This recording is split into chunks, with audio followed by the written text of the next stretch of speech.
For some of you naman, sa mga hindi naka-resonate dito sa love life story na to, nakita natin na maaari kayong swertehan sa buhay naman, life in general, okay? Hindi lang sa relationship, mga kapiksi, kasi yung iba sa inyo parang binubuhos nyo, parang divert yan, dinadivert nyo yung attention nyo sa mga pangarap nyo sa buhay, sa mga dreams nyo, okay? And you are finding your luck, no? Parang hinahanap nyo talaga yung swerte nyo.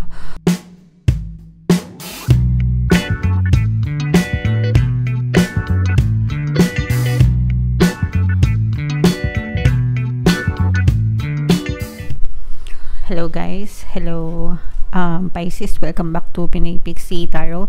Ang pamagat ng episode natin for tonight is Full Moon Kapalaran para ngayong July to August para sa Pisces, Sun, Moon, Rising, Sign, and Venus. General reading lang guys, pwede mag-resonate, pwedeng hindi, pwedeng positive, pwedeng negative. Yung Full Moon guys ngayong July ay sa July 21, tapos yung next na full moon naman ay sa August 19. So ang reading na to ay para sa period na yan, mga kapiksi, and ang pamagat ng ating full moon ay back moon, mga kapiksi. By the way, pasensya na ako, medyo hinihingal ako kasi nagkape ako guys. So medyo naghahabol tayo ng hinga.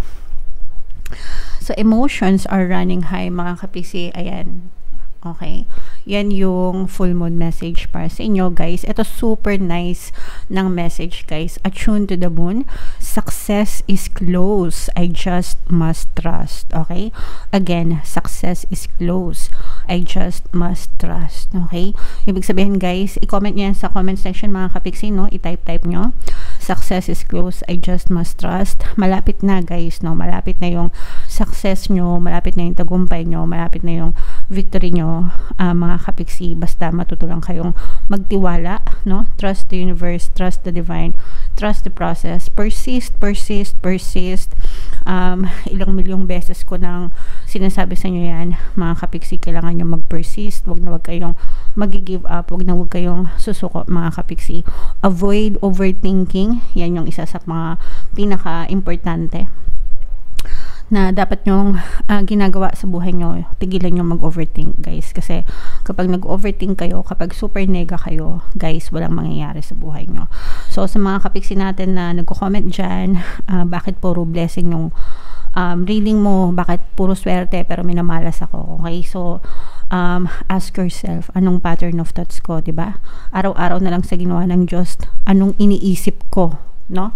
So, kung ang iniisip mo ay puro kanigahan, huwag ka nang umasa na suswertehin at ibibless ka, okay? Lalo kang mamalasin, lalo kang mamamroblema kasi hindi mo binabago yung pattern of thoughts mo. So, matakot ka. Matakot ka sa kakaisip ng nega kasi sinisira mo yung buhay mong kapiksi, okay?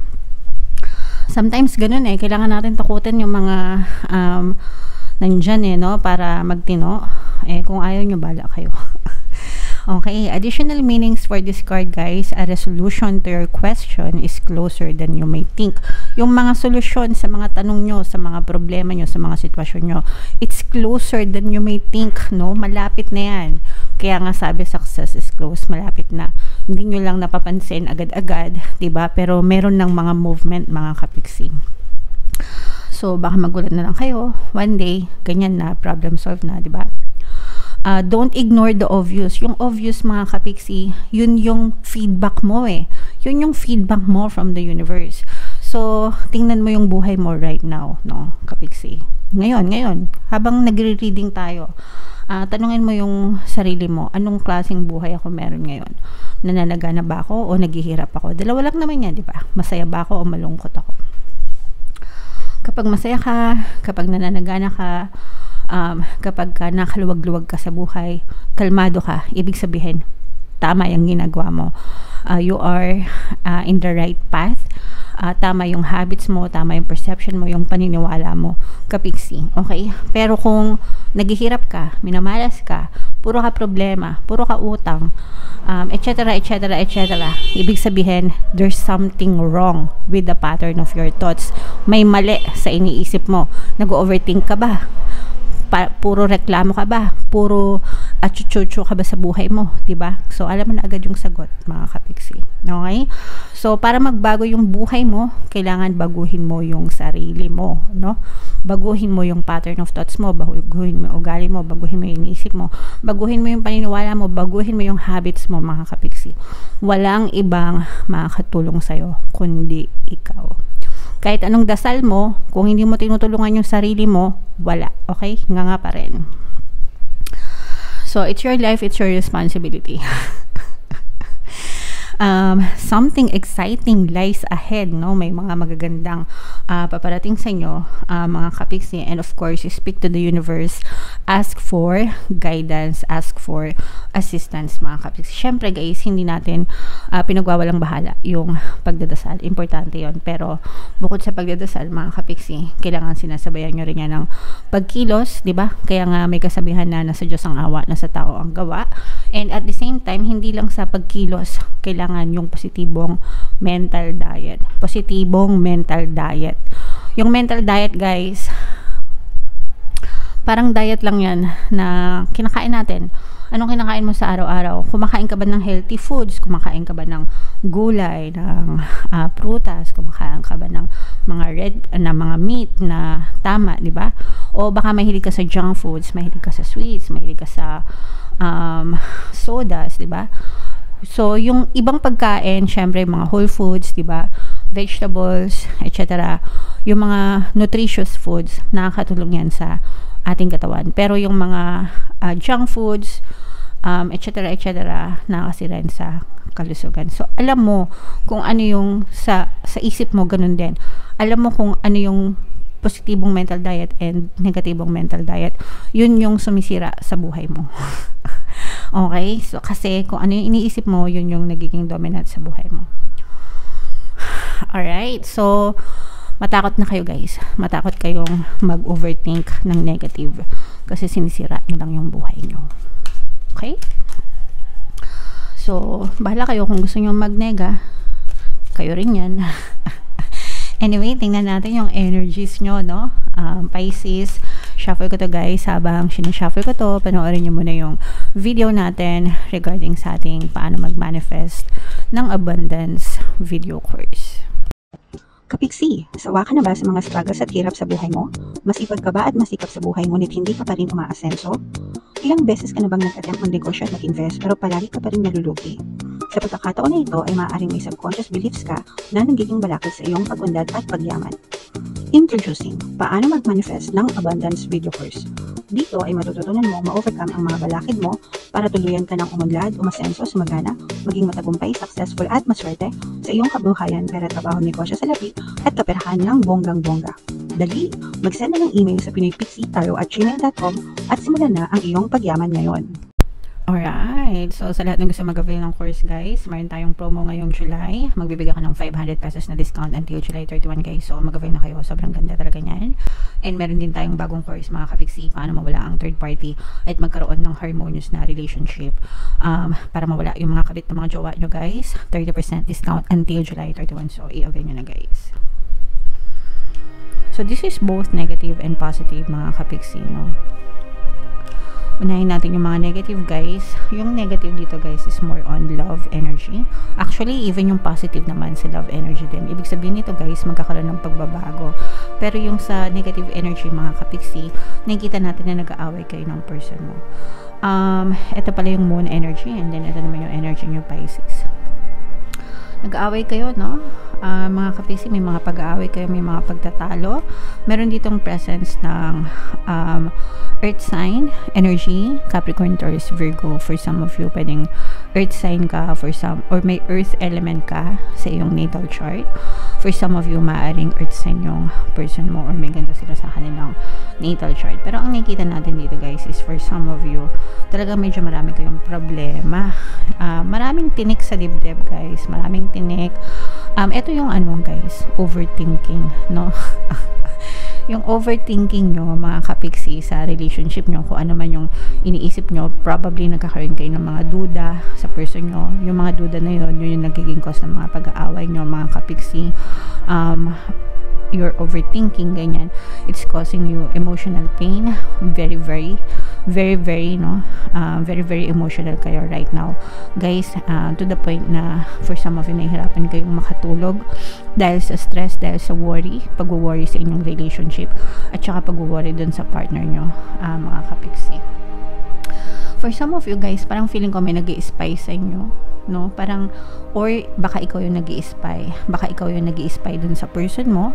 Tapos kaka-spy mo sa kanya, nakikita ka ng hindi maganda, so sumakit pa yung ulo mo. Lalo tuloy sumakit yung ulo mo, no? Kaka-spy mo dun sa person mo, mga kapiksi. So, it's giving you a lot of headache, sakit sa ulo, tinik sa dibdib, yan. At saka parang padami ng padami. Kumbaga, parang hindi pa natatapos yung isang issue, meron namang panibagong issue, or for some of you guys, parang paulit-ulit na issue, no?